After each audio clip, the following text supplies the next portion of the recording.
The first circuit analysis technique we're going to review is nodal analysis. You learned about this in Circuit Analysis 1, and this is just a basic review of how the process works. When dealing with circuits in engineering electronics, there's two circuit analysis methods that are used the most frequently, and those also tend to be the ones that students generally try to avoid in circuit analysis. The first one we're going to talk about is nodal analysis. Remember that nodal analysis and mesh analysis are covered, and usually people like mesh analysis better because it's got whole numbers and no fractions, and so it tends to be the one that is a little more forgotten than mesh analysis. But nodal analysis is really quite frequently used in engineering electronics. So in nodal analysis, we assign a voltage to each node, and then we apply Kirchhoff's current law. So as an example, we're going to look at a circuit that has two nodes, and it actually, you notice there are three, but the bottom one is the reference node, so we pretty much just assume that that's going to be ground, and we ignore it. So the two that we're going to look at are nodes V1 and V2. And what we're going to do is, first of all, we're going to add arrows that estimate what the current direction is. It doesn't matter if they're correct or incorrect, we just have to use them consistently. When determining the current through any element, we always have to take the voltage at the tail of the arrow and subtract the voltage at the head of the arrow. So this is why we frequently make the current direction go from a voltage to ground, because then we don't have to worry about zero. Even if the current's going the other way, doesn't matter. You'll just end up with a negative number, and you'll know that it was going the other way to begin with. So first thing we do is we look at the first node, node V1, and we determine the currents into and out of the node. So we have 5 amps coming in, and then we have V1 over 10 ohms going out, and V1 minus V2 over 20 ohms going out. And we just set that equal to 0. Then we look at node V2. We do the same thing. We have V1 minus V2 over 20 coming into the node. We have 2 amps coming in, and we have V2 over 40 going out. So we set that up, and we have that equation set equal to 0. Then we really don't need the circuit anymore. We're going to kind of get rid of that, and we're going to just put the two equations up kind of out of the way, and we will go about solving these two equations. So first of all, we're going to take each one of these and we're going to put them into a format such that you have a coefficient times an unknown, and then another coefficient with the other unknown and what it's equal to. So in this case, we take all the fractions and turn them into decimals. We move the constants to the right-hand side of the equation. And for the first equation, we get 0.15 V1 minus 0.05 V2 equals 5. For the second equation, we do the same thing. And when we do that, we get minus 0.05 V1 plus 0.075 V2 equals 2. The general method of solving these, you can do any method you want. I tend to use the matrix method of solving just because it's simpler and always works. So in this case, we're going to take the coefficients in front of each one of the unknowns, and we're going to take that and just put that into a matrix. So each one of those values corresponds to one of the matrix values. Then we multiply that by a V1, V2 matrix, and then we put the knowns on the other side. And when we do that, we can move things around a little bit. We can take the coefficient matrix and we can move it to the right-hand side of the equation by taking the inverse.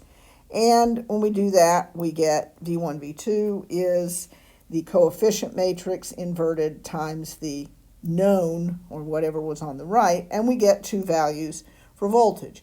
And you probably remember from Circuit Analysis 1 that when you get answers, you do need to determine whether these are correct or not. So we're going to put them back into the circuit, and then we're going to have to find out if these are correct or not. It's great to get numbers, but if the numbers don't mean anything and they don't work in the circuit, then they're not the correct ones.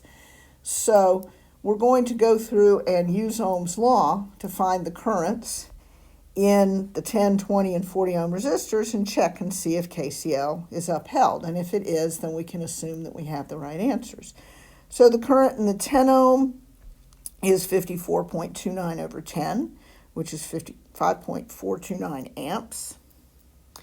The current in the 20 ohm is 54.29 minus 62.86 over 20, and that gives us negative 0.429 amps. So that current is actually going in the other direction than what it's marked, but it really doesn't matter.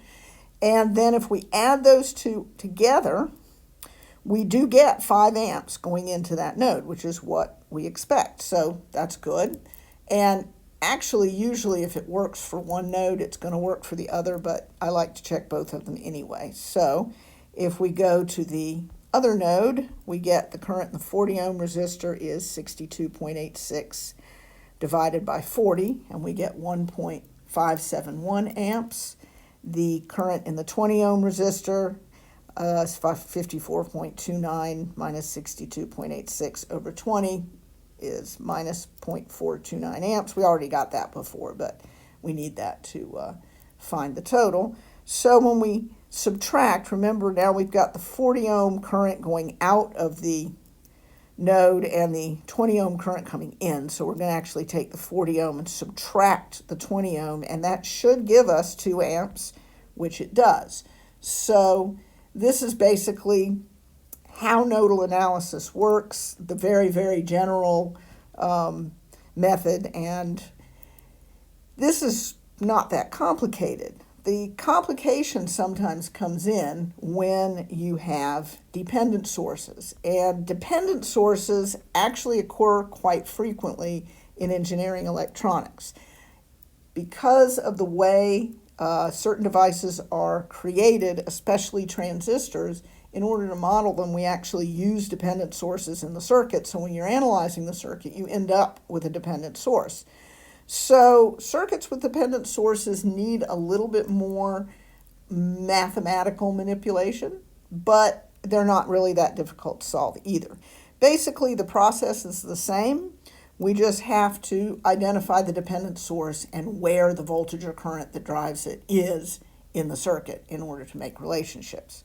So we're going to look at a circuit with a dependent source. You notice that the dependent source is a current source, and it is 5 times I1, and I1 is marked on the circuit as the current through the 20 ohm resistor. And this is essential if you have a dependent source. You have to put on the circuit schematic where the voltage or current is in the circuit that drives it. So when we look at this, we have 2 nodes.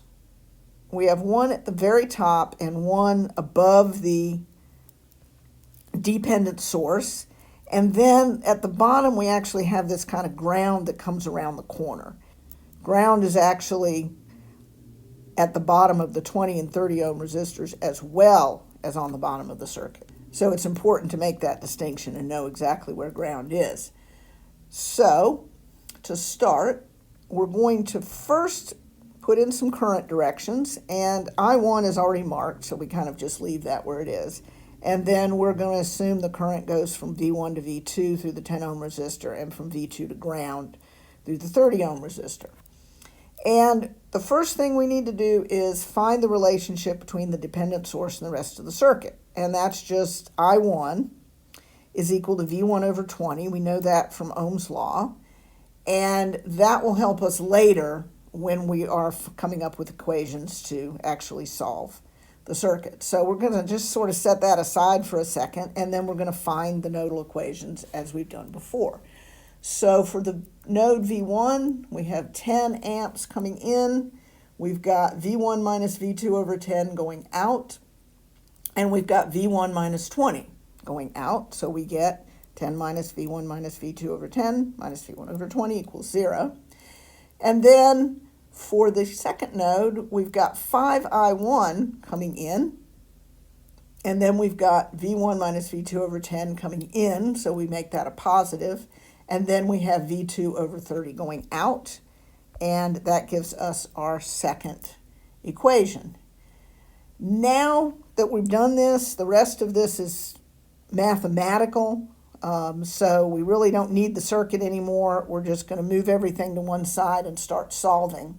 Now we'll go through and solve the three equations. We're actually going to ignore the dependent source equation for a second and concentrate on the middle one, because that is going to be really easy to simplify. So when we do that, we get 0.15 V1 minus 0.1 V2 equals 10. Now, what we're going to do, since we can't have three unknowns, and we do have three equations, but the one at the top can just be substituted into the last one. So we're going to take I1 from the top equation and substitute it into the last one. And then we get 5 V1 over 20 plus V1 minus V2 over 10 minus V2 over 30 equals 0. Then we're going to simplify it. And when we do that, we get 0.35 V1 minus 0.133 V2 equals 0. And we're going to take those coefficients and put them into a matrix as we did before, invert the matrix to get it to the other side, and we get minus 88.89 and minus 233.33 for the two nodal voltages. In order to find out if these are going to be reasonable values, we go ahead and plug those in, and we're going to go ahead and put 0 at the bottom, and then we're just going to sort of go through and figure out what the values are. So we have I1 is minus 88.89 over 20, so we get minus 44.44 amps. And then we can figure out I of the 10 ohm by taking minus 88.89 minus 233.33 over 10, and that equals 14.44 amps. And if we take 14.44 and subtract 4.44, we do get the original 10 amps coming in. So that's good. We can also check the other node. We can take 5I1, and that will give us the current of the dependent source, which is minus 22.22 amps. We already know the current in the 10 ohm resistor, and if we figure out the current in the 30 ohm, we get minus 233.33 over 30, gives us minus 7.78 amps. If we add 14.44 to minus 22.22, we get minus 7.78 amps, which is the correct answer.